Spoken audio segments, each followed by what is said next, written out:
चं ब्रह्मासि त्वं ज्ञानमयो विज्ञानमयोऽसि सर्वं जगदिदं त्वत्तो जायते सर्वं जगदिदं त्वत्तस्तिष्ठति सर्वं जगदिदं त्वयि लयमेष्यति सर्वं जगदिदं त्वयि प्रत्येति त्वं भूमिरापो नलो निलो नभः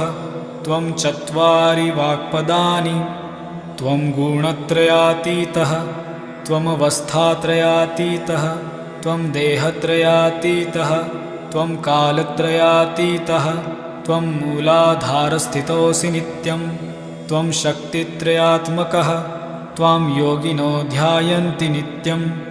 त्वं ब्रह्मास्त्वं विष्णुस्त्वं रुद्रस्त्वं इन्द्रस्त्वं अग्निस्त्वं वायुस्त्वं सूर्यस्त्वं चन्द्रमास्त्वं ब्रह्मभूर्भुवस्वरोम्।